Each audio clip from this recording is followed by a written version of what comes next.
it's so interesting that it was always inside me.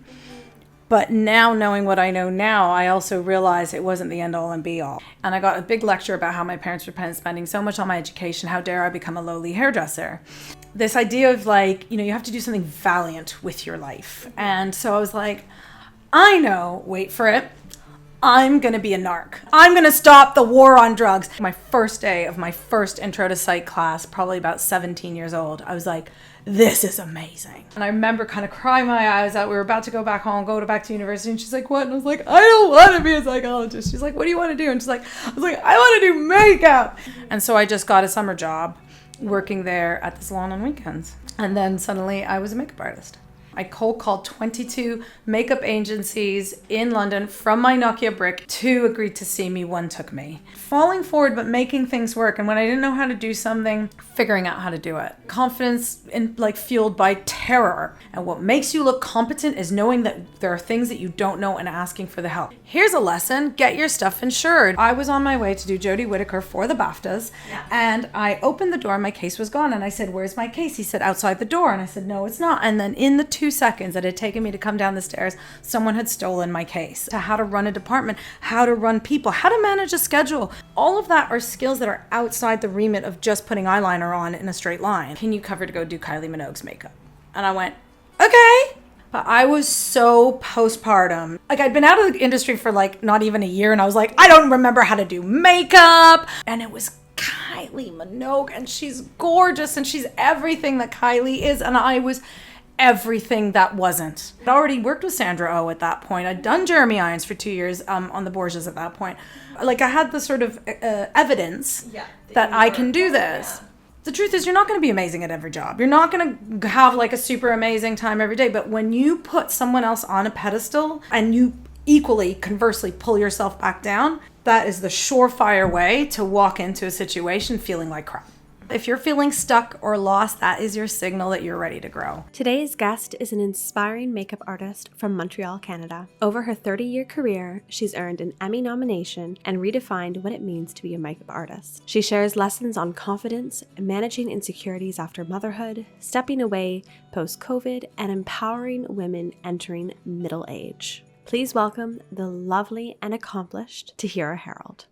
It is a big moment today on Seasoned Professional because this is our first Canadian on the podcast. I'm really honored. You should be honored. I love it. So, yes, today we have Tahira on the podcast. She is an amazing makeup artist, and I'm really excited for this conversation. Actually, I've been thinking about it quite a bit, and I'm like, I don't think I've been this excited. Aww. But we've also haven't had as many behind the scenes issues as we have today. Yeah, so, well, it's me bringing the magic. Exactly. It's all my magic that's causing the tech to go doolally. So the first kind of question we do on our podcast is we look at that childhood photo of yourself. So you can pop it off the wall for us. You assume my arm is long enough to do that. Fabulous. And just giving a brief description to the listeners what we're looking at here. So this is me probably, we're guessing around 3 years old. And so my dad was German, so I've got a pair of lederhosen on, which is excellent. And a red sort of, I don't know, I think it's a terry cloth t-shirt. It tells you a lot about kind of 1979, 1980. And I'm actually doing makeup on my godmother who took a lot of photographs at this time. So I'm not sure who actually took this photograph because she's in it, and I'm doing some eyeshadow on her. She's holding the palette open in her hand, but I have got my face to camera and I'm clearly shouting at somebody. So it's it's sort of like all of me. I really love doing art and then obviously shouting at somebody at the same time. So yeah, it's really, I don't actually remember this moment. I couldn't tell you where it is, but when this photo uncovered or revealed itself a couple of years ago, almost when I was kind of moving towards kind of ending my full-time career as a makeup artist. And it was interesting that it came up at that time. How does it feel looking at that photo right now? Do you know, it's so interesting because I remember spending my 20s trying to figure out what I was going to do with for the rest of my life, all the while doing makeup. And so when I found this of me at 3, and I really honestly have distinctive memories of being 9 years old saying I'm going to be a makeup artist or I'm going to be a hairdresser, I think I started with. I didn't realize that makeup was a job that you could do. And so that now when you look back in your life and you kind of get to the middle of your life and you start really piecing that road together and looking at that trajectory, it's so interesting that it was always inside me. But now knowing what I know now, I also realize it wasn't the end all and be all. So for a while it was, for a very long time it was, but now I know a bit different. Amazing. Yeah.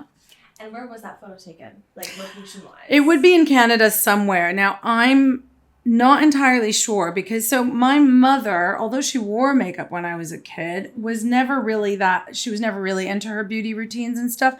However, my godmother always was and still is, my godmother Louisa. And she was always she was totally my style icon when I was a kid and growing up. She always had a great matching outfits. And I remember the 80s, seeing her in a lot of polka dot lady dye kind of looks. And she's always changing her hair and her look. And I have to say, if anybody did influence my sort of makeup, would be her and then maybe my Aunt Lisa, who was a kind of lipstick person, more so than my mom. But I don't know who owned this makeup palette. I think this is somewhere in Canada. There appears to be a lake behind, so it is probably Canada, to be honest. Amazing. Fabulous. You can pop that back on the wall. Again, with the arm length situation. I know. That's such I feel like that photo is so iconic. You can just tell that woman exudes style and confidence as well. And I don't know, everything about that photo is just, I would get that blown up and put in my front room or something. Yeah. It's perfect. What was your first memory of makeup?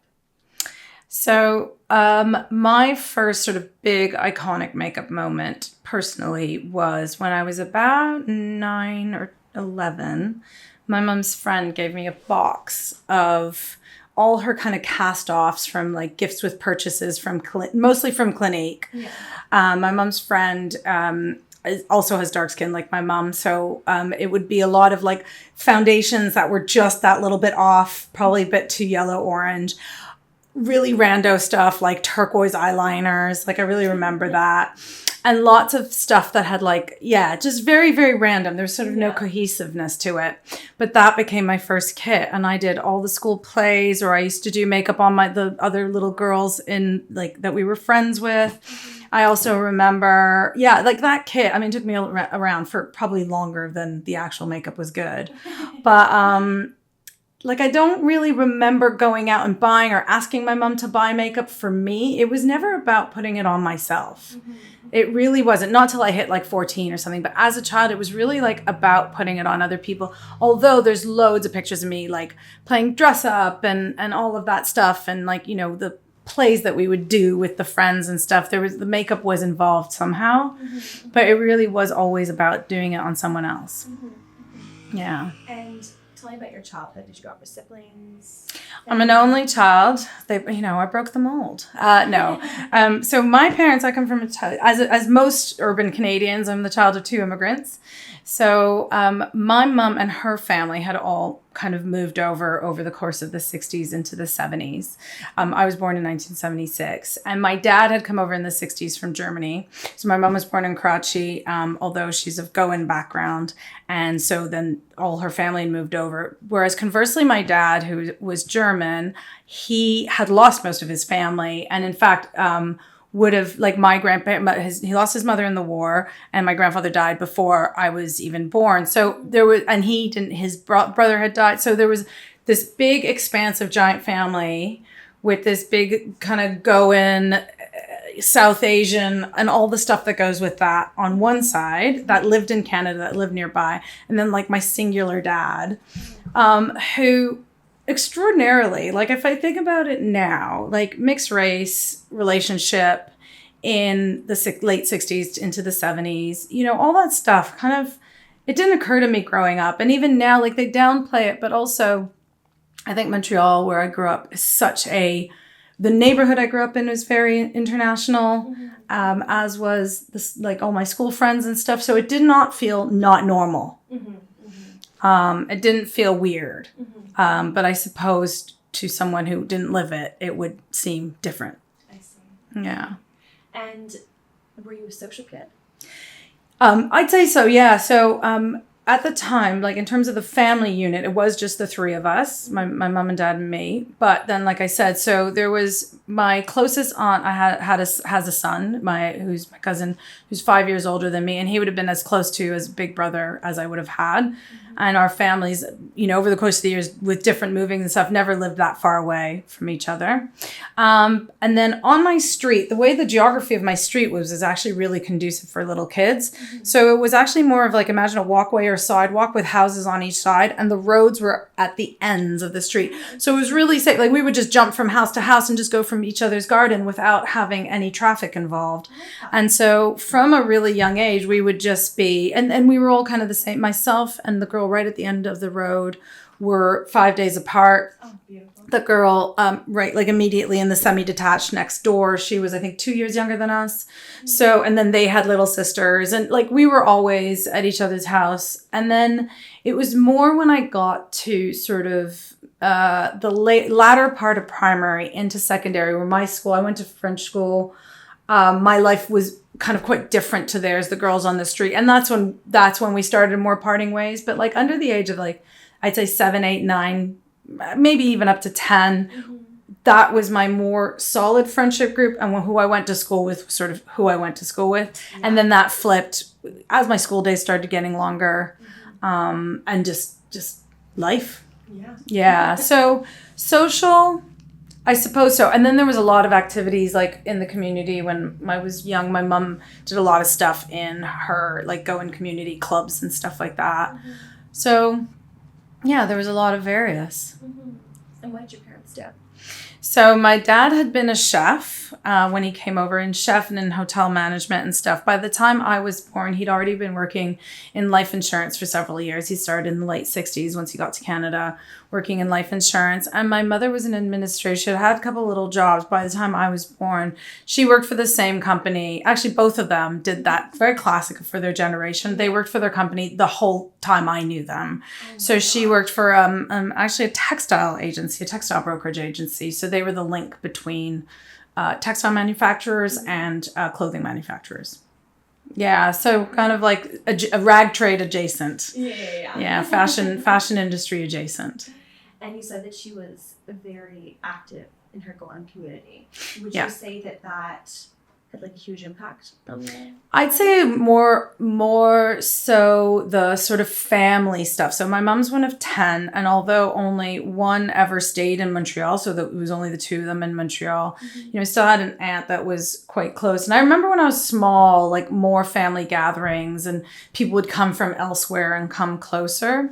It did have an effect because it would be quite a regular, like, events in the social calendar. Like when it was Christmas, there would be a Christmas party to go to. When my grandparents were still alive, certainly until my grandma was alive till 1984, we'd go to church every Sunday, that kind of thing.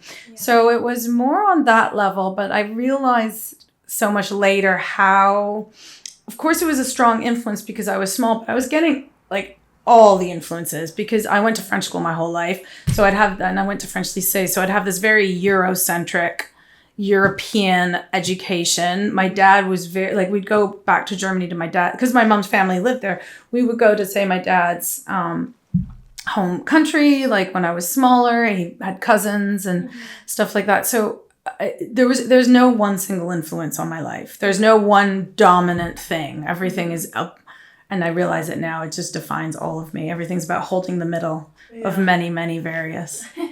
Well, that's what Canada likes to claim that they are, Yeah. It's all these different cultures coming and creating almost the mosaic, as they say. Yeah, salad. Yeah. A fruit salad. And French school, so are you fluent? Yeah, totally. Yeah. Yeah. I would, and Was that the norm in that area for kids to go to French school? Yeah, so by law, the children have to go to school in French. This still exists, especially if you were first generation or if you couldn't prove that your parents went to English school. And that's to go to state school. If you go to fee-paying school, private school, I guess I don't know how it works now, but at the time, I'm not sure what the choices were. They only had one kid and they worked really hard and they just really wanted me to have a really good education. And they'd gone to look at a bunch of schools by the stories that they told me. But there was a French lycée that was actually very close to the house that they decided to send me to. And so I went there. So I went to a French kindergarten from the age of 5 and then went into that school from the age of 6, grade 1. Mm-hmm. Yeah. Were you a good student? Was I a good student? So there's so many interesting things that I think about now, especially as my child goes through the ages. And I realized that from the age of 6, no one could help me with my homework. Yeah. No one was able to help me with my homework because nobody spoke the language I was educated in. Mm-hmm. The only homework that I remember sort of my dad kind of helping me with would have been math. Mm-hmm. And we had homework every day. Yeah, because so it was 100% French. It was 100% French. So it's not even immersion. Like I went to French school from morning to night, every single subject in French. And I didn't speak French going into kindergarten. So I learned French on the trot when I was 5. Mm-hmm. I don't really have strong memories of that, except that she was a nun, the lady who ran it, and she was a bit strict. I remember that. Mm-hmm. And I remember making a lamb out of like cotton balls. Classic. But she was very like, this is how you color. This is how you glue the cotton ball. You know, she was very like that. But I don't have a distinctive memory of learning the language. So by grade 3, I would have been, or 2 or 3, I would have been fluent, but I would have been doing, and we had homework every single day. Like I do remember that we had like workbooks and you'd have to do your workbooks every day. Yeah. Maybe not tons, but like I had to come home from school, have my milk and cookies, 4 Oreos, 4 Fudgios, or 4 chocolate chip cookies, and a glass of milk. Like you would never feed your child that. Well, I mean you do, but like it was not the same. That's like that was like the staple every single day, and then I'd have to go do my homework, and then I was allowed to go outside and play. And so was I good in school? I don't really have a knowing of that. Like it's funny, actually, funnily, my dad passed away last year, and we were going through a bunch of his stuff, and he has like a bunch of my old report cards, which is really cute. Yeah. So there's a couple of ones where when I'm younger, it's sort of like I was fine. Like I'd get along with things. I just, of course, like in grade 4, I remember this one thing where I had a school project that I left to the last minute. And I remember my mom hauling me to the library in English to do a project on, at the time, what we called them Eskimos. And just her being like, you cannot leave this thing to the day before it's due. So I remember learning that lesson in grade 4. And just realizing that all the work ethic is kind of all me, but like they wanted me to work hard, and that's why like I had to do my homework and stuff, but I had to like figure it all out. Mm-hmm. And there's this moment, high school was really tough. So French lycée is notoriously tough. The French curriculum is notoriously difficult. They're not super generous. I mean, this might have changed. Like I went to school like 35 years ago. And I was quite a good student. Like I applied myself. Like I had to work hard to get my grades. Yeah. It didn't come naturally. But we also learned. We were very well educated to a very high standard. And I remember kind of having like this sort of mid-high school crisis in grade 10 and sort of letting it all go. All the teenager stuff that would have been happening socially, and I didn't want to be a good student anymore because like I didn't want to be a nerd.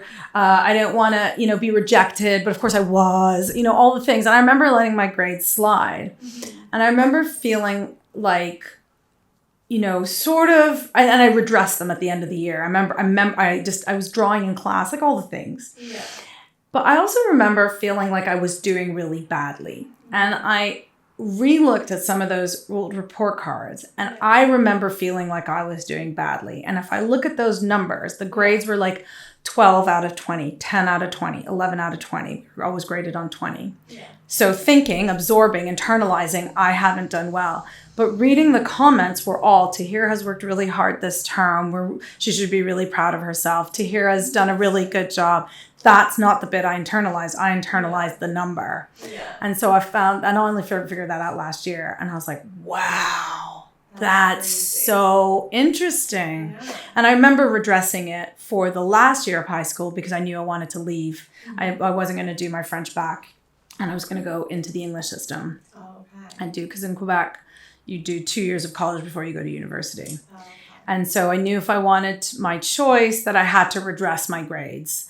And also whatever crisis I was going through kind of would have settled itself. And I'm like, I'm bored trying to be boring or whatever, so I just, exactly. And so I just was like, okay, whatever. So super interesting stuff. So was I good in school? Back to the original question. I can't properly say because part of me would like to say no, but I maybe think that it's different. Yeah. I think work ethic and being good in school are two different things. Yeah. And like, even when I ask the question, were you good in school? Like, what does that mean? It's so objective. Like, good. Yeah. What is that supposed to mean? So I appreciate the long-winded response. The in-depth answer, because I think it kind of tells us a lot. Yeah. And in terms of like career aspirations, when I was in high school, we did like career tests and stuff, and it was always those silly things of like, oh, you're going to be. Mine was a chimney sweep, so like just completely hilarious, completely ridiculous. But did you have any sort of idea of what you wanted your future to look like in terms of career? So we never had any of that career day because in the French system you have to grow up and become an academic. No, I'm joking, I'm teasing. But no, we never had anything like that. But so a couple things. At the end, whether I had stayed in that school or not, at about 16, 17, you kind of started become like when you're going off to college, moving towards higher education, we knew we would be allowed to start being more selective. So there was kind of social science, applied science, there's a few larger categories. Can't remember them all right now. But basically, if you were interested in sciences or math and physics, like you could go down that route. If you were more interested in letters and whatever, you could go down that route. If you were more interested in humanities, you can go down that route. So moving towards that, we knew that there was sort of a category of life that your interest could take you towards. Mm-hmm. So there's just that. That's a kind of starting concept. I remember when I was 9, my aunt in Switzerland asking me what I wanted to be when I grow up, and not knowing that a makeup artist is a job at the time. I said I want to be a hairdresser. And I got a big lecture about how my parents were spending so much on my education. How dare I become a lowly hairdresser?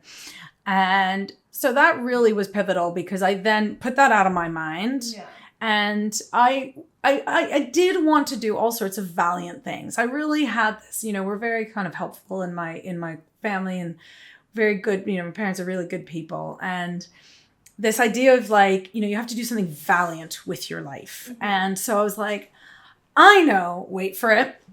I'm going to be a narc. I'm going to go work for the RCMP, the Royal Canadian Mounted Police, and I'm going to stop the war on drugs. You have to remember, this is about 1987, 88, 89, 90. Yeah. There was the war on drugs. There was the ad with the like frying pan and the egg. You don't know this. If you know, you know. But your brain, this is what your brain does when you're on drugs. And so I was going to go be part of that war on drugs because drugs were really bad. And so that lasted from about... gosh, I don't know, maybe like 11, 12 or for 2 years, or I don't know when it was, somewhere in the high school years. Yeah. And then like people being like, Tahira, like you're sweet and you run fast, but no. No, it's not for you. And then sort of somewhere through, so then went to college, still kind of like guessing. And in college, in my college years, I did like a social science degree, and I did psychology. And my first day of my first intro to psych class, probably about 17 years old, I was like, this is amazing. Yeah. This is so cool. And I decided I wanted to go into psychology, kind of social work. I wanted to help teens at that point. Yeah. I don't know with what, but in my mind, that was something that was going to happen. So I applied for university in psychology. And I did my first year of university in psychology, which I enjoyed, but it was a lot of work. Like our first classes were like stats and research, like how to take the joy out of wanting to learn about the human mind out in like one sec. Yeah. But there was this one sweeping, very long, full year course that was effectively a kind of history of what anybody had thought about the mind in the Western world and a little bit in the Eastern world from sort of like 2000 BC onwards to present day. So this whole long year course in chronological order. And that really fascinated me. I was like, all these people have thought all these things about how the human mind works, and we're still no closer to gaining any understanding until you start getting to the neurobiology kind of stuff. Really interesting. So that was sitting in my mind. So I was doing this degree in psych, and in the summer between my year 1 and year 2 of university, I went backpacking all over Europe with my best friend, 3 months on trains with the backpack. And towards the end of that 3 months, we were staying with her cousins in London, and we'd gone out on a night drinking. I got back to the flat, and I remember kind of crying my eyes out. We were about to go back home, back to university. And she's like, what? And I was like, I don't want to be a psychologist. She's like, what do you want to do? And I was like, I want to do makeup. And she's like, then just do makeup. And I went, oh. All right, it was that easy as that. And it sort of had never occurred to me that it was this thing, and this was this part of me that came out of me. So I kind of got home, and I kind of remember saying, I must have said something to my mom. And my mom's always been very good about like, oh, Tahira's interested in this. Well, let's go do an art class. And I must have said something about being interested in makeup. Let's find you a makeup class. And the one thing I knew is that I didn't want to give up my degree. I was only in year 2 of university. Between year 1 and year 2 and year 3. And I wanted to finish that. And also keep in mind, I was 18 years old, and I was like, I don't want to go into the workforce. Like, I'm terrified. Like, I want to stay in school. Yeah. I was also living at home. Like, if I started working, I would have had to get an apartment. Exactly. So I went off and so my mom must have found, or one of us found, because there were courses. We went to, there was a school in Toronto and Vancouver that had opened up, and I can't remember what it was called, but that was a proper special effects makeup school, and I knew I didn't want to do that. Okay. And I was like, oh, I want to make pretty people pretty. So we found a night course where I could just do the makeup part of a longer aesthetics class. Okay. So I did, in I think the second term, I did 1 class a week or 2 classes a week at this aesthetic school. And just did a bit of learning how to do a facial, and then learned how to do some makeup. And that was super classic French makeup training, very artistic, very basic, but also really based on a lot of classic art techniques and art theory. Yeah. So it was a really, really classic but really good foundational training, but very short fundamentally. And so I only knew how to do kind of basic makeup. And then from there, my mom knew a lady at work who used to go to this one salon to get her hair done, and they had hair and makeup in the salon, and she's like, go apply there. And it was that second summer. And so I just got a summer job working there at the salon on weekends. And then suddenly I was a makeup artist. And when you were, because you said you were doing makeup, on the little kids in your street and for plays and at school and that sort of stuff, at that time, was it obviously didn't trigger this thought that you could be that eventually? No. But did you have almost an innate skill for it?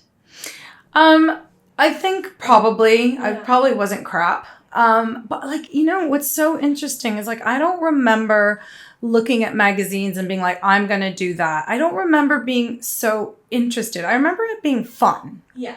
Yeah. And so I guess that obviously we didn't have YouTube. We didn't have ways to learn about these things. All you could do was get books and get magazines. So only once I started doing my training did I start, and actually my training coincided with the rise of Kevin Aucoin. And those makeup books, although they weren't the first, they were the first of their kind that were so beautiful, beautiful photograph books, but also really instructional. And that really was a game changer. I think if the earlier books, there have been books on makeup since the dawn of makeup as a thing, and they're all basically text with maybe an illustration here and there. Maybe a black and white photograph throughout the 60s and 70s. I've seen those books. But the Kevin Aucoin books, if you were around at that time and you were at all remotely interested in beauty, even if you weren't being a makeup artist, they are iconic. I still have mine. They're of an era, and it was really the era, the birth of the makeup artist, the celebrity makeup artist. I mean, obviously they'd existed. Max Factor, Helena Rubinstein, all of them had existed, but this was on a different level to that generation, to my generation. Yeah. And tell me about your first job as a makeup artist. So I went to that first salon, Avanti Salon, that's still there. Oh my God. And I worked for Annie Young, who still has her shop, I think. So I started off as an assistant. So that first summer after getting my makeup degree, I wasn't sure I would get this job. I went to apply for this job, but I just turned 19. So I went to apply for that job, but I knew I needed a summer job. So I also applied at a day camp, and I remember I did the school yearbook kind of thing, notebook, diary with some friends at school. So I just ended up getting 3 jobs. So I would Monday to Friday work at the summer camp, Saturday and Sunday. I started off assisting, started off cleaning up brushes for the other artists, but I started in May-ish, and May into June through the summer is wedding season. So very quickly I moved from cleaning people's brushes to, I would do bridesmaid, or the third bridesmaid from the right, because we'd get these. It was a very popular salon. We would be at the salon from 4 or 5 in the morning, getting those early brides out the door. So the brides, so there was a lot of usually the Italian and Greek weddings would start at 9 a.m. So they'd be coming to us at 6, 5:30, 6, 6:30. I mean, this was great training for the film industry. You'd get those sets of groups out the door, and parties of 6, 7, 8, 9 bridesmaids at a time. Plus the bride. So Annie would do the brides, and then all of us would do the rest. And I would do whoever was younger, but then at some point you're just doing whoever is free. Yeah. And then there'd be lull usually around 9, 10 o'clock. And then there'd be another wave for all the afternoon weddings. So the women who are getting married at 2, 3, 4, 5 o'clock in the evening. Yeah. And then depending on what time of year it was and the time of the sunsets, we would have the Jewish weddings. So either they'd be on the Saturday if it was the time of year where they could get married on the Saturday, or we'd have the Sunday weddings. Okay. So depending on when the sunset would hit. Yeah. And so it would all start again on the Sunday, or the rando, civil weddings from time to time. And but those tend to have less bridesmaids. So I learned, I did so much makeup that first summer. Yeah. I did more makeup in that summer than I did in the consecutive 2 years. But once school started up again, then I stayed at the salon. Obviously my other summer jobs had ended, and I stayed at the salon. I wanted to finish my degree. So then I would just work weekends and maybe a couple evenings. And in the winter, it was less about brides and stuff. There'd be occasional prom. There would be the occasional bride. It was more about sitting at the counter selling makeup, which was an interesting education as well, because where the makeup was positioned was right at the entrance of the salon, but it was also right in front of the 2 best hairdressers in the salon. So the 2 best, most popular hairdressers in the salon were right there, or 3. And so I would spend the day watching them work, and that's how I learned how to do hair. And then at one point we did a skills trade. Yeah. 2 of the hairdressers wanted to do makeup because they were doing an exercise video, and my friend Melissa, who was older than me and was more she had retrained. She had changed her life. I can't remember what she did before. She's still a makeup artist now, but she had retrained sort of in her late 20s and had started working at the salon just before me and kind of took me under her wing. And so we skills traded with those 2 hairdressers. So they taught us how to do basic hair, and we taught them how to do basic makeup. And that was another big leap. Yeah. Do you think having the 2, the makeup and the hair, was essential for your success? It was essential to work in this country. So it's again, when you piece it all back together. So in Canada, in the States, and in most of Europe, when you work in film or in general, now it's a bit different, but at the time it was really separate. Yeah. But for smaller jobs, for little things, it was always handy if you had someone who could do hair. And I had been interested in hair. I cut my mom's hair when I was 9, actually. I used to just do whatever. Yeah. My family, I realize now, were very patient with me. Was it a good haircut? Well, there was a lot of steps, but, it's probably with paper scissors. But I still cut her hair now. So yes and no. It was very important for me. It ended up being so valid and valuable for me. But having both at the time wasn't absolutely necessary. It was actually separate. I did have a knack for it. I was actually pretty good pretty quick, which served me later. So when we left that salon, what happened was, that was the first salon. Melissa knew this guy who was a hairdresser. and who had his own salon, I think from her wedding, I can't remember how they knew each other, but he was opening the smaller salon in Montreal, and he was bringing like this elite group of hairdressers, but he already worked in commercials. He worked a bit in film. He was from the UK and he had moved over to Canada, and he was assembling this salon, and he was getting a couple makeup artists, a couple hairdressers, but his idea was to build this team that could go on shoots or be in the salon. And so that year, we ended up leaving the salon together, Melissa and I, or we left a month apart or something. And we went to join this man's salon. And he was kind of old school. He was Vidal Sassoon trained. So he was very old school apprenticeship way of training, which is not so much the way in Canada. It might be now, but it wasn't at the time. At the time in Canada, it was very like you go to school and of course you learn on the job. Yeah. But Europe has a longer, greater history of the role of the apprentice. The idea that you don't have to go to school. You don't sit in lessons. You come and we learn and we'll teach you together. Yeah. And he kind of had that mentality. So like for a while, I was like the human hair clip, and he would get me to hold hair section by section. And he's like, you watch and then you learn. And my dad, having been a chef, like the statement for life, the best advice ever is steal with your eyes, not with your hands. He had been taught that. My dad always taught me that. Yeah. So I would hold hair until my arm would shake because my muscle couldn't hold anymore. Yeah. And I'd get the eyes, lift the hair up. You're letting it sag, or pass papers for highlights, or wash hair, all the things. Yeah. But I learned, and then he did train me properly. I had a knack for it, so they sent me to L'Oreal school to learn how to do color.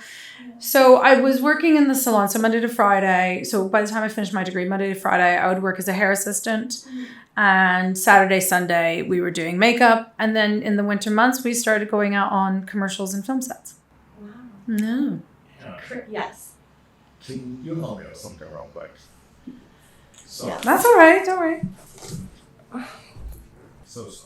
That's all right. All my technical magic. I know. You're just I'm bringing the vortex. Yeah, I'm bringing the vortex. I'm just, you know what? There's something that's in retrograde, and it's new moon tomorrow. And it's Virgo season. I was going to say, I'd more be shocked if my first time doing this, everything went well. So. And first of all, I'm just amazed you work 7 days a week. Yeah, pretty much. And I worked my friend Melissa, her husband Billy at the time, had a cafe, and on Saturday and Sunday evenings, mainly Friday and Saturday evenings, once in a while. So it was a cafe during the day, but it was like a really cool space in an industrial building, and he would host parties, like birthday parties, bar mitzvahs, engagement parties and stuff, and I would go work at his cafe as well. So I would do a whole day, brides, makeup, whatever. We would drive together to the cafe, and then I'd go work there, and then sometimes go out after that. Because I was 20. I had the energy. Exactly. And I'm curious, because you said that your aunt in Switzerland, when you told her that you want to be a hairstylist, she was like, not the one. Did you ever feel that? So I think that's while going through school and being. So I mean, it's definitely what dissuaded me from being in it. I think by the time I started doing my training, then I was over it, and I knew then that there is a job, a very glamorous one by the sounds of it. Yeah.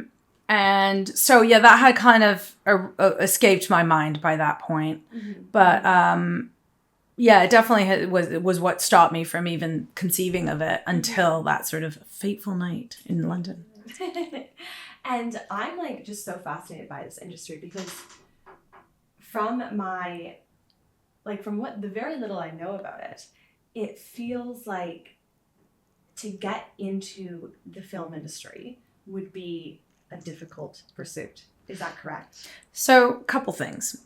It was then to a certain extent. Mm-hmm. Then it wasn't. Okay. Then it was again. Okay. And now it isn't so much very difficult. And I'll say this. So at the time, in Montreal, at the time, there was a market, but it was small. So the division between makeup artists who only did, fashion or only did TV was a lot more blurred. There was a lot more crossover. Mm-hmm. So it was a bit weird becoming from salon going into sets. And was there a crossover from bridal makeup to this, or were there two distinct? It would have been a bit separate, but it wasn't so eye-wateringly shocking at the time because again, Montreal is a small market. There was only a certain pool of people. So in a way it was actually a bit difficult. Mm-hmm. we did really ride on the coattails of this man. But on the other hand, we were quite well trained. We were good. And certainly Melissa and myself, Melissa, who still works in film and ended up being like a designer and all that, you know, she had a tremendously wonderful work ethic. And she just really had this, always had it in her to, if you work hard and you learn how to do it, we'll be able to do it. I was a bit like, I'll just do what everybody tells me, because I was 20, 21, 22, 23. Like I was so young. And so I was kind of would just do what I was told. And then from, I guess, a background or being whoever I am, like just trying to be excellent, like always having a standard of excellence. Yeah. So, I mean, it was hard, and it was in a way the traditional route and non-traditional route. Like we kind of started, we did commercials, and then you get known, and then certain production managers know you, then you get hired. And what helped was this man knew some directors in town. And then if he got a job that he couldn't do, because he was also personal to an artist and he would go traveling in the States, then we would kind of get the fallout of that. And then we just started forging our own paths, because again, you know, there was a period of boom at the time as well. So there was increased demand. And like any other industry, the film industry comes up and down. So when it's a boom time, it is a really great time for people to come in. Yeah. And then there's a bust time. So I've now been in it long enough to see several waves, both at home and in this country. When you're new to it and your first bust period, it's so frightening. And there will be periods, like no matter, like, if you're in the film industry, there will be times where your phone will not ring or your email will not ping. And you need to be prepared for that. The other thing about Montreal being a small town, and it's a bit seasonal because we have our winters. Now, although we have studios there, so there was a lot that would shoot in winter in studio, it was quite seasonal to a point. So a lot of people had other jobs. It was not uncommon. So like loads of the kind of guy-led departments had like renovation companies or other businesses that would kind of keep them ticking over through those quieter months, or that they could have something to rely on. Yeah. So for us to be able to go back to the salon, so like a lot of hairdressers would have salons to go to, or they would just do private clients, whatever. Yeah. Makeup artists less so, but you know, it wasn't uncommon to kind of have a side hustle. Yeah. When I came to this country, so I was working in the business for 10 years before I came here. So I had a bit of a CV behind me. I had worked as a Canadian hire in Canada on co-production. So I had a few connections of people that had come from the UK, come to Canada, shot in Canada.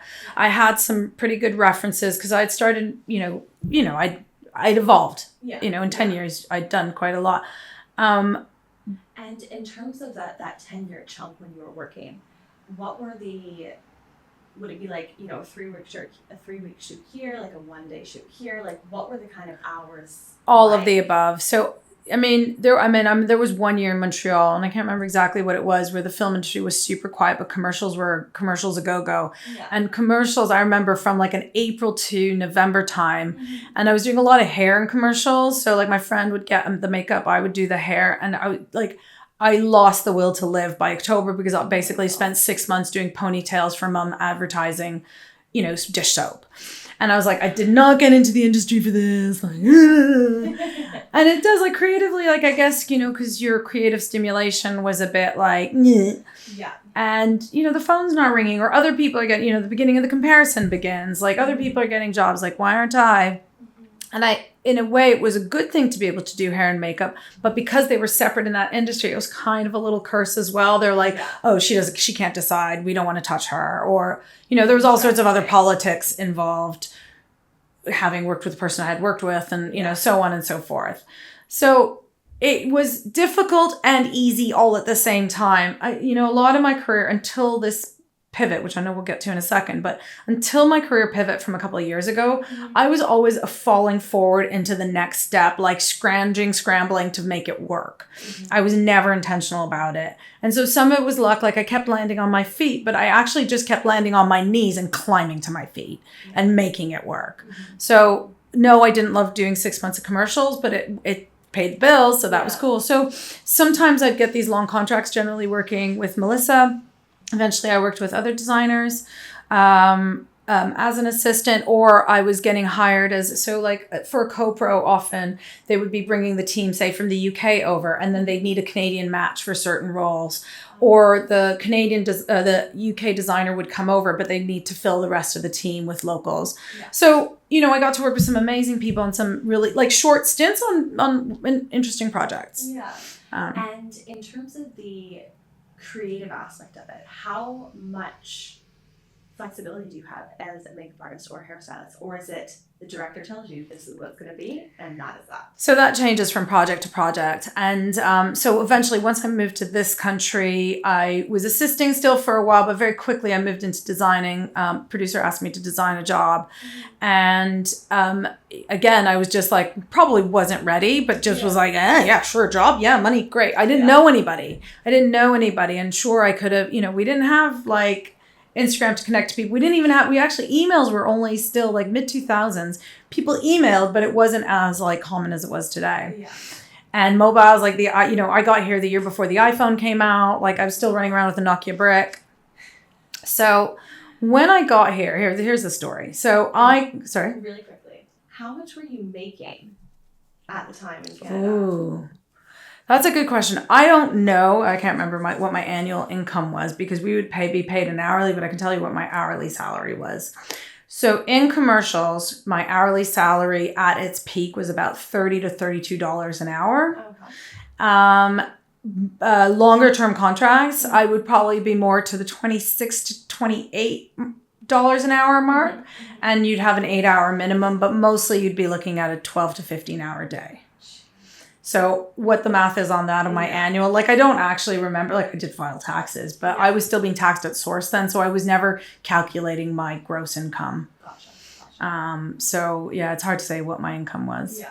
It's always interesting. Yeah. People's starting amount. Yeah. Yes, continue. But starting in this country, I can tell you a little more. So I was hired as a Canadian hire on a co-pro that was going to South Africa. Okay. So I left Montreal with my makeup bag to be hired as a Canadian. So I was getting paid in Canadian dollars with the intentions of returning home to Montreal. Yeah. Went to South Africa for 6 or 8 weeks.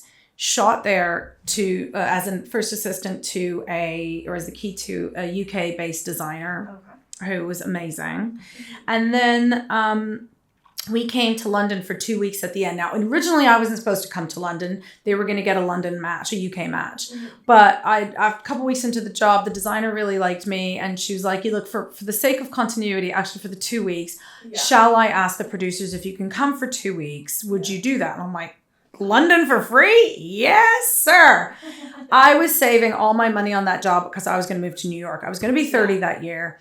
And I was like, do you know what? I really wanted to make a go of it in New York. I had kind of fallen into the film business at that point. But my first love had been Kevin Aucoin, had been, I wouldn't say fashion, really more beauty. But in my mind, it was all still very nebulous. And it was all one thing. Yeah. And I just I never loved special effects. I kind of did them, not super well. And just kind of had to do them. Yeah. So I was like, London, yes, please. And I sat and they put us up in the St. Martin's Lane Hotel. Yeah. I got given a Nokia brick phone, a little blue phone. And I decided that I was going to stay. And I went on my one day off, I went to an internet cafe around the corner in Leicester Square. Because there wasn't a computer in my room. I don't even think I had a laptop, to be honest, at that time. Or I might have, but anyways, I can't remember. And I went to an internet cafe and I Googled or I searched for all the agencies in London. I took their numbers down. I cold called 22 makeup agencies in London from my Nokia brick in my hotel room. 2 agreed to see me, 1 took me. And that was enough. It was tenuous at best, but it was enough for me to stay. Because I just decided, because I walked around London for 2 hours on my first day. Well, okay, I walked around London for 2 hours. I actually did a figure 8 in kind of Covent Garden. To me, I'd walked half of London and I was like, oh my God, this place is amazing. I actually literally did a figure 8 and went in the figure 8 circle. And I landed at Tottenham Court Road and I'm like, I have a European passport. I can just be here.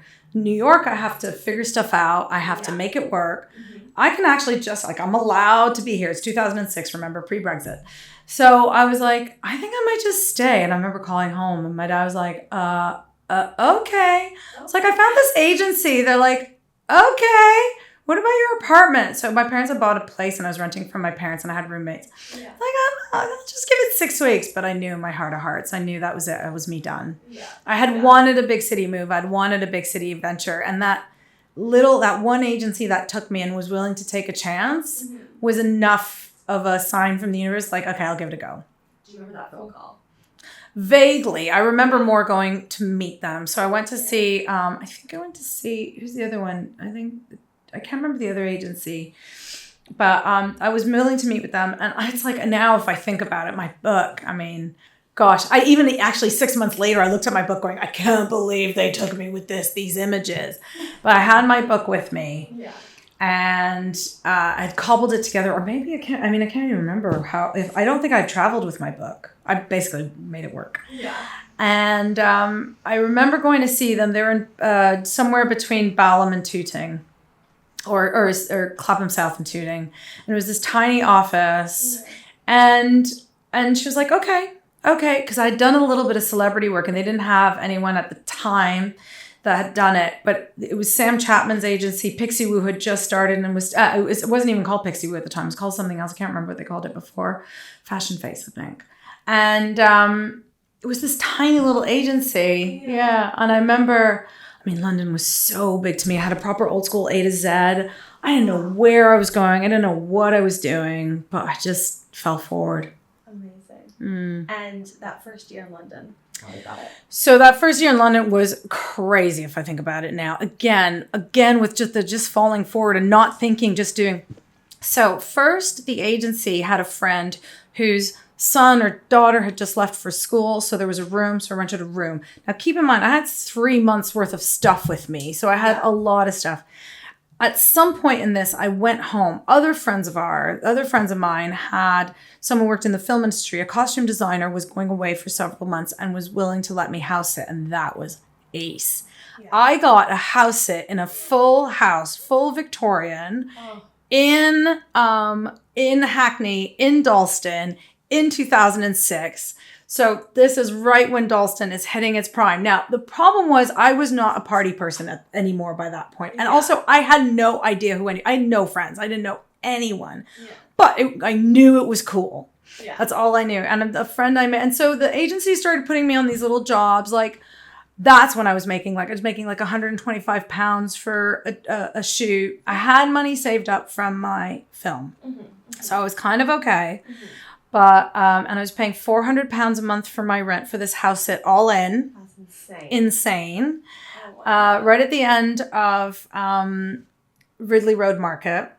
And I was doing little things like going to do people's portraits for sun jobs. Like terrible jobs. Like terrible, great for a young makeup artist just trying to do anything.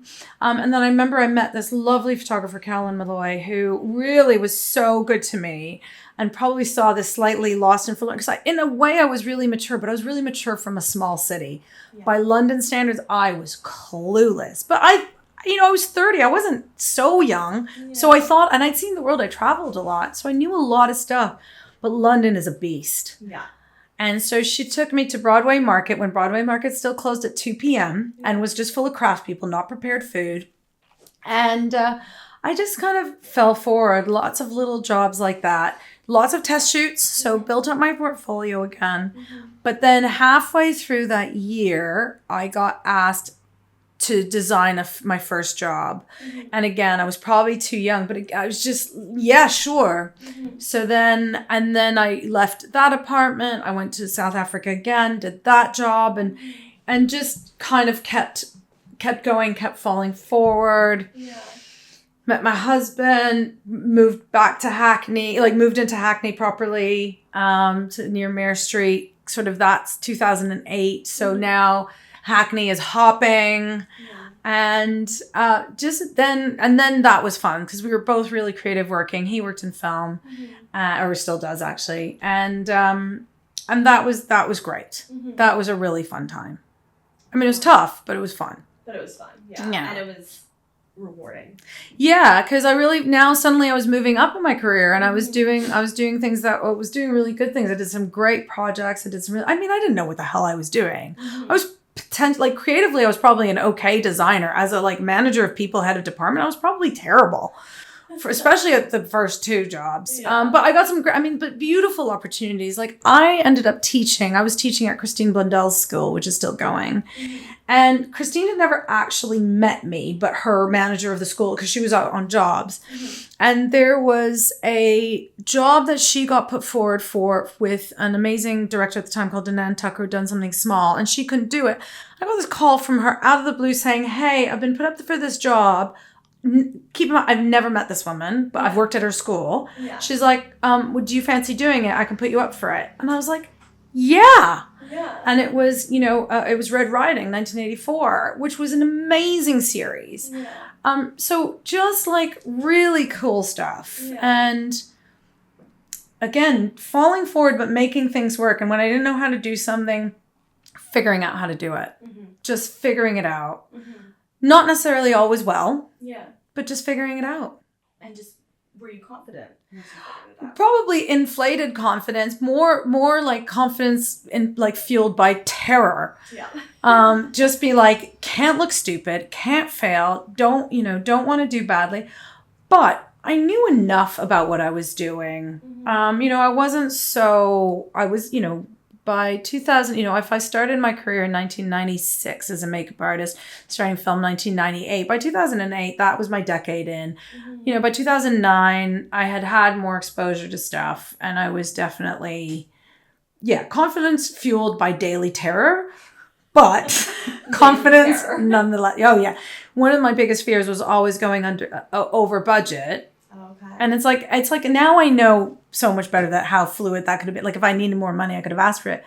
But then like I ended up cheaping out on stuff because I was so afraid to spend too much money. Whereas actually realizing later, I could have spent more money on that. And that would have looked better if I'd spent more money on it, more time on it, asked for more money if I needed it. I didn't know I could ask for more money.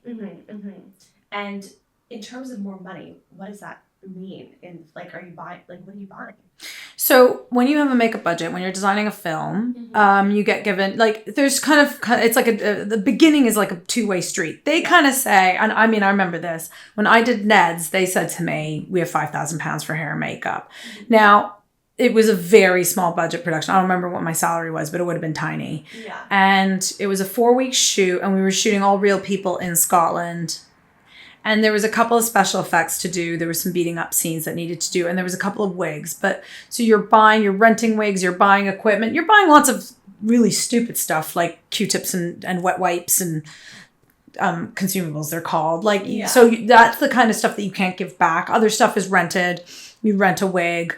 Sometimes you have to rent equipment. Like at the time we would maybe rent an airbrush machine, or some people had their own. You would rent it off the artist, whatever, stuff like that. So that's what you're spending money on. Your salary and stuff doesn't come out of that. But I remember really distinctively on Ned's being told so many times how small the budget, that we ended up like making a bunch of prosthetics. Because also, and then technology changes and evolves. Whereas actually at the time, it's not that I needed more money. I could have spent more on the whole prosthetic situation. Okay. But I was so afraid of going over that I didn't realize like I could start hitting that maximum and then go to the producers sort of a couple weeks out saying, look, this is why I need this. And they would have helped me. Yeah. I didn't know that. And this is one of my keys that people are young in whatever industry you are that you don't know is you think that you have to figure it out by yourself in order to look competent. And what makes you look competent is knowing that there are things that you don't know and asking for the help. Now, you're not always going to get it. Or you're not always going to get it in the way that you need it. But the ability to look at it and say, I don't have to do this by myself is such a huge thing. And you eventually obviously asked for more money in specific projects, correct? Yeah, but to be honest, most of my jobs were very aptly pitched. To be totally fair. Yeah. So what happens at the beginning, they say, here's a bag of money, but then you read the script and you can go back to them saying, actually, this is what I need. And then there's a dance.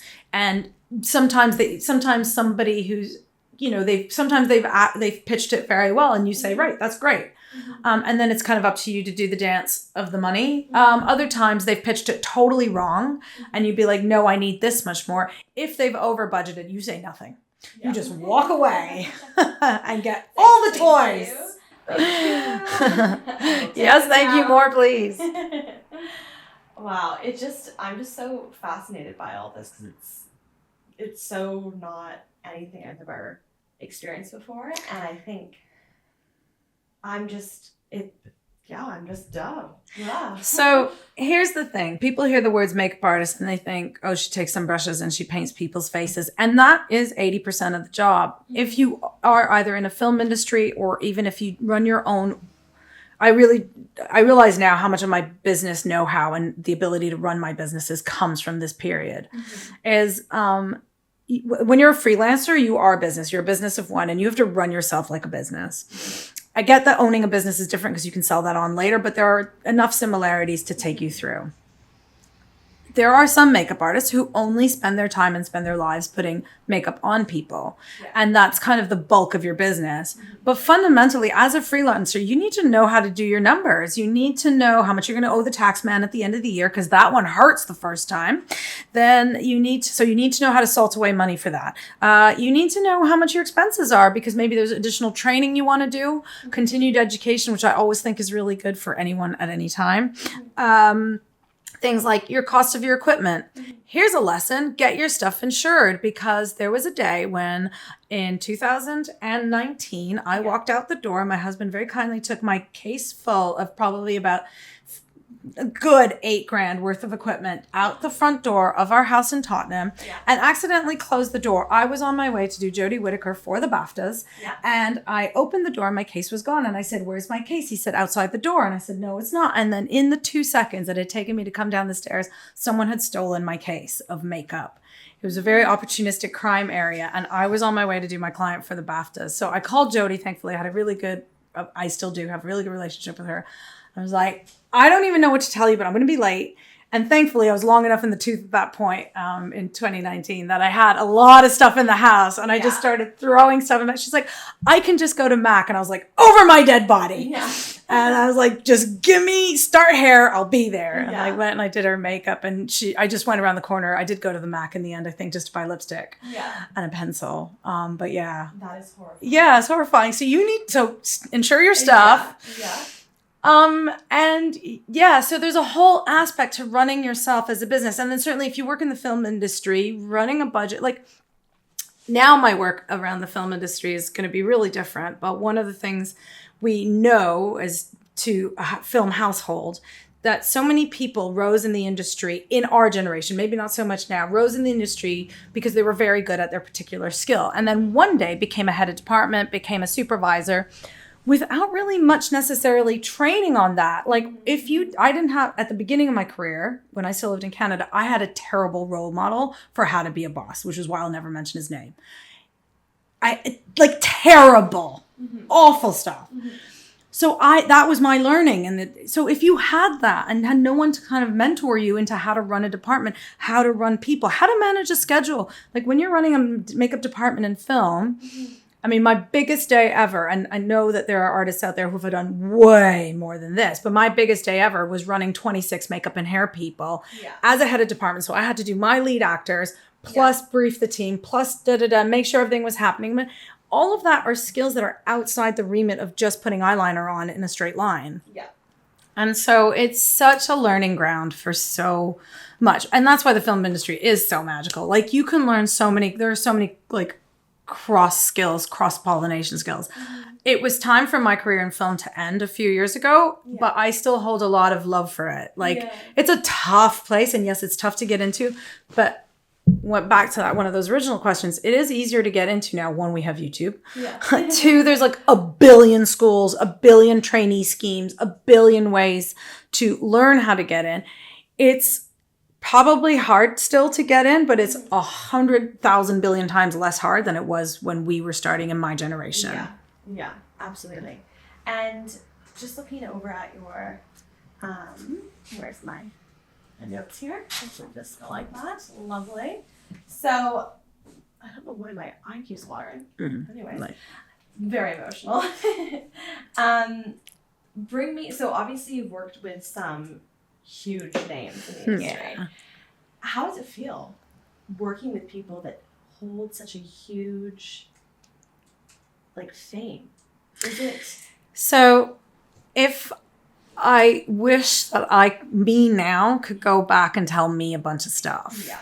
So sometimes, do you know what? The best way is to remember that we're all just humans doing the best we can, having all the emotions, doing all the things, having all the stuff that's going on. And the times that were the best were the times when they made it easy for me. They made me feel comfortable. The times that were the best were the times that they made me feel comfortable and they made it easy for me because they were so strong and sure in themselves that they welcomed me. They were always, so even if they didn't know who I was or I didn't have a CV that looked like some other people's CV, they were always kind and welcoming, sort of assuming that the fact that I'm in the room gives me the right to be there. Yeah. Other times, whatever's going on with that human being inside them affects their energy, which then affects you. If you have walked in thinking that they're better than you because they have status in the world and you don't, you are setting yourself up for disaster, which has happened. Here's a story. My first job back from maternity leave, one of the other artists at the agency at the time. So from the time I came to this country, I really juggled between working in beauty, fashion, photography, that kind of stuff, and film. I really did juggle both. Especially after my son was born, I really kind of gave way more to day jobs and fashion and stuff rather than film. My first job back after mat leave was here are two stories. One was I was going to go do someone's makeup for something. I can't remember what. And my son was a toddler. And I forgot to put he had just started learning to walk. And I was so nervous getting ready. I was getting my kit ready. I forgot to put the stair gate on the stair. And all of a sudden I just hear boom, boom, boom, boom, boom, boom, boom. And I just go, ah! And my son had fallen down the stairs. And it was like universe going, you are not ready to go back, child. And I can't remember who I even called. I can't remember what I was even doing. I was just like, I can't come to work. I'm so sorry. My son just fell down the stairs. I have to go to the hospital. And then all the things that ensued, I'd called my husband at work. I'm like, he was fine. You know, it was all fine. But other story, I think before that, another time I was going back to work and one of the artists at the agencies had been pregnant. She was still a few weeks away from delivering and had gone into labor earlier than planned. And so they're like, can you cover? I was like, yeah, can you cover to go do Kylie Minogue's makeup? And I went, okay. And actually, this was my first job back. So my son was about 8 months old. I remember it was like May. Or 6 months old. And I went out and bought a bunch of stuff. And I remember my booker at the time, Francine, calling me. And she's like, wow, I have never seen you this nervous for a job. But I was so postpartum, still so like, I don't even know how to parent. Whose idea was this? Oh, yes, it was mine. This was a terrible idea. Who am I as a human being? Like, I'd been out of the industry for like not even a year. And I was like, I don't remember how to do makeup. Nothing that I buy. I don't even know what to buy. I was so nervous. And it was Kylie Minogue. And she's gorgeous. And she's everything that Kylie is. And I was everything that wasn't. In my mind, in that moment, I was the opposite of everything that Kylie Minogue was.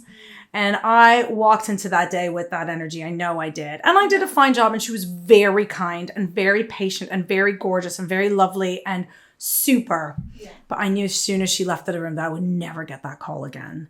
Because I was so insecure in myself because I'd put her on this huge pedestal and then also equally taken myself down because who was I just, I had my baby late, like not late, but like I was 37. I was like, And so as a makeup artist, I was more than experienced. I had done people's makeup at that point that, in the world, I'd already worked with Sandra Oh at that point. I'd done Jeremy Irons for 2 years on the Borgias at that point. I had the kudos, like I had the sort of evidence that I can do this. But my energy, so like, how did it feel? Depending on the day. When they made it easy for me, it felt good because I was not so sure in myself a lot of times. Because I was still basing so much of my validation on what someone told me, whether I got hired for the job, whether I got like a pat on the back at the end of the job, all the things that I know now, having retrained.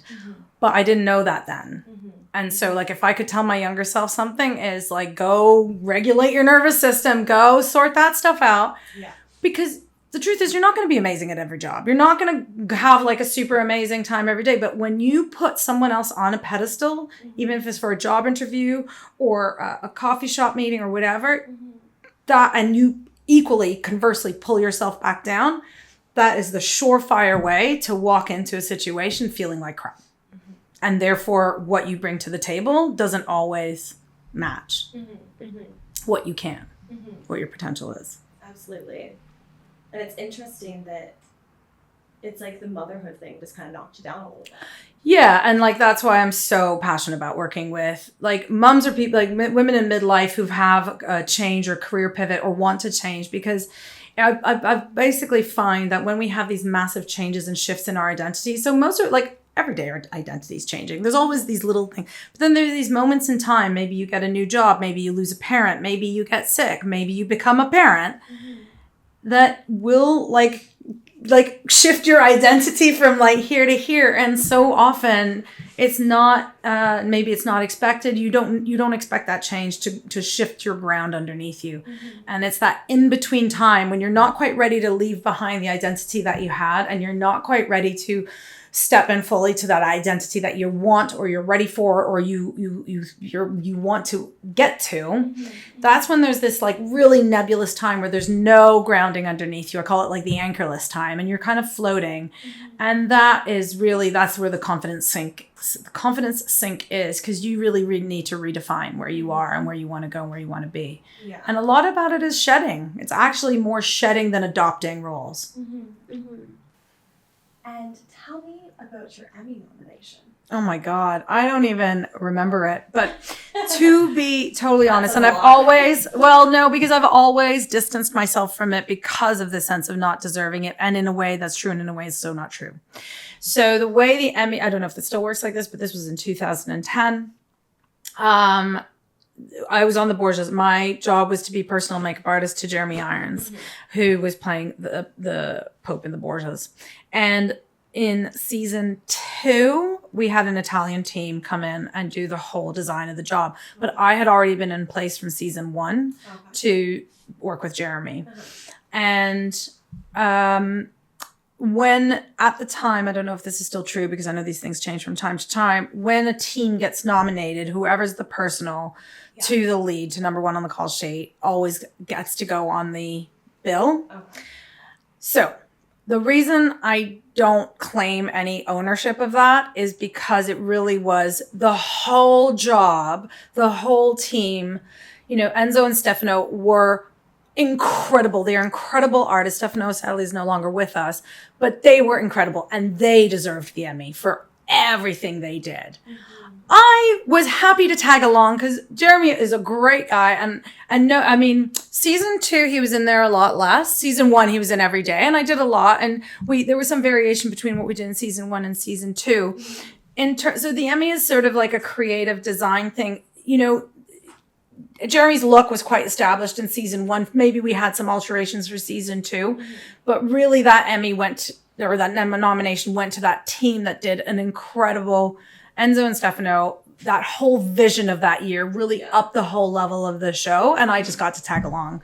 But, you know, I'm not taking away from all the work we did with Jeremy, which was super fun and really, really great. And he's a great guy. Very cool. It's interesting that you say that because now my next question is going to be, what has the proudest moment been? And I thought it would have been that. No, my proudest moment is pivoting careers. Yeah. Just through COVID, after COVID, in the middle of my life, at 45. That, I'm sorry, like now that I think about it, again, back to I just keep falling forward and trying to make things work, but there is a deep courage that took. Yeah. Like I really was no longer okay with what I was doing. It was time for me to leave the film industry. We parted ways in a friendly fashion, although it was never like a big, actually there was a big dry kind of cut for me at the end of 2021 when I finished season 4 of Killing Eve, my second year working on Killing Eve with Sandra. Sandra is like one of my favorite humans. She is the best person ever. And there was no way that I was not going to finish that out with her. Yeah. But I had eyes on the fact that, because I left the film industry when I had my baby, started just doing more day jobs. I'd gotten into conscious beauty by then. So I was doing blogging and a bit of content and more working with conscious beauty brands around that. About 2018, I got kind of sucked back in, like one job. So I was doing one film job a year, which was fine. Yeah. COVID year, all the things that COVID happened. So 2020, there was no work. So I kind of ended up doing 2 jobs back to back in 2021. And that was sort of the end and death of me. And my son was 7 at the time.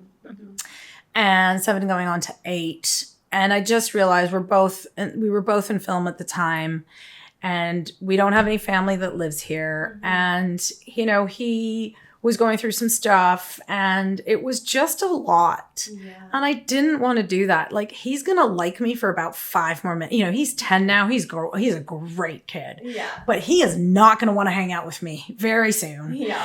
and I'm only going to get this one go at it. So, and also I was complete in the film industry. Like, I still love working in beauty, as I still do. I have this dual career, this multi-hyphenate, multi-passionate career, where I still work in beauty, and now I do work as a mentor and a speaker and a coach. And they dovetail in certain ways.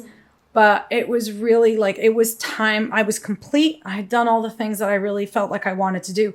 At first, I had no idea what to do. It's not like I left the film industry with some amazing plan. Like, this is what I'm going to do. I know. No.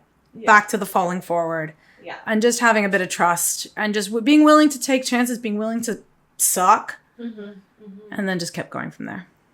And yeah, that's a lot. It's that pivotal career change. And did you just one day just stop answering your phone, and that was that?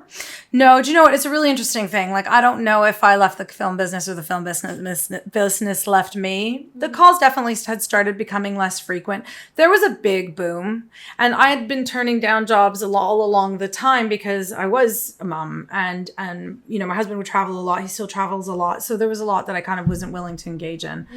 But I think energetically, it was already starting. I listened to an amazing podcast with Maisie Hill when she talks about when you're ready to shift identity, like things are happening. And even in terms of fashion and beauty, that also had started to wane a little bit. I had already moved into content. And that's a whole other shift of various kinds. And so the film, like, people started to call less, but I was also not seeking it out. Okay. I wasn't networking. I wasn't calling people. I wasn't making sure I was on the next job. I wasn't doing all of that either for all aspects of my career.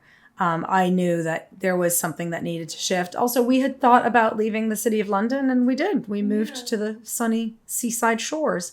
So there was a lot of changes. So I knew there was going to be a lot of change. Wanted to be accessible to London so I could go in for the days.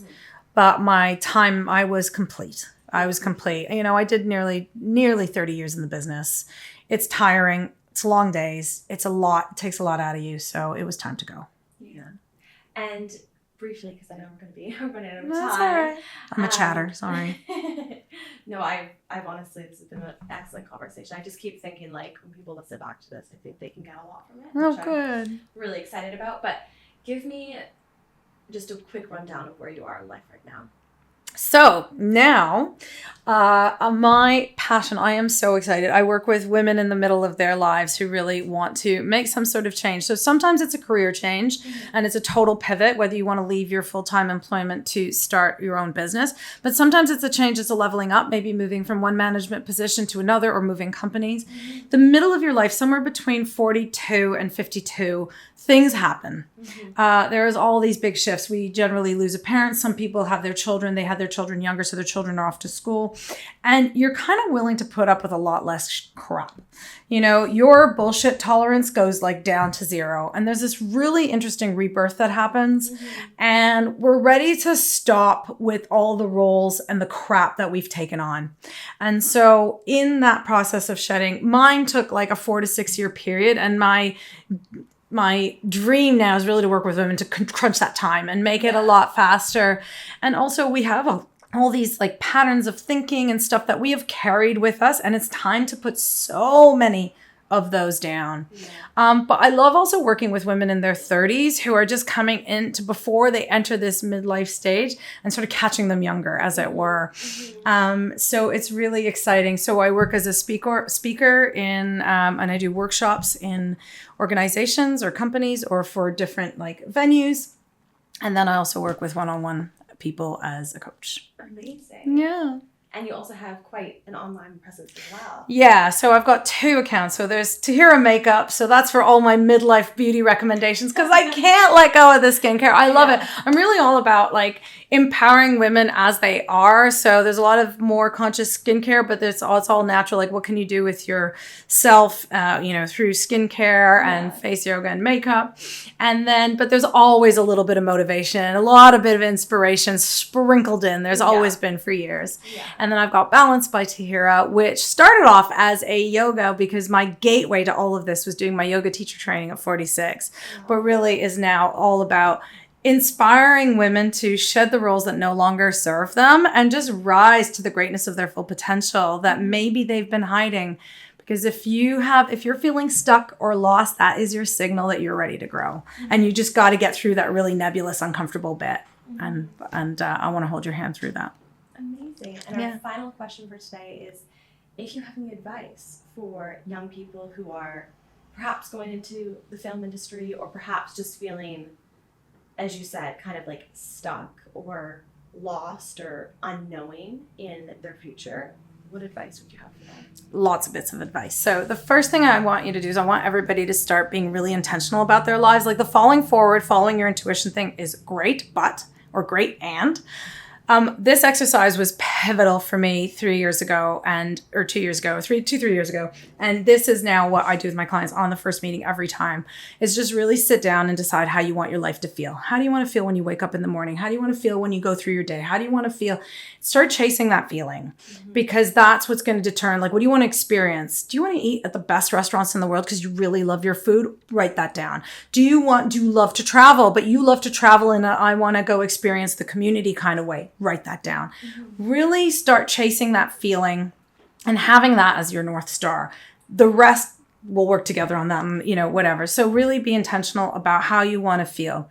And in terms of starting your business or starting your career in the film industry, you got to keep going. In the nicest way possible, you are 1,000 who all want the same thing. So make yourself distinctive. Listen, put the phone down and listen, unless you're taking notes on your phone. Listen, watch people, observe. And the other thing I'll say is, if you're the type of person who wants to spend 30, 40 years in an industry, that's amazing if you know that. If you don't know that there are multi-passionate, multi-hyphenates out there that are doing all sorts of different things, and you can change and reinvent your career at any point, but see something through.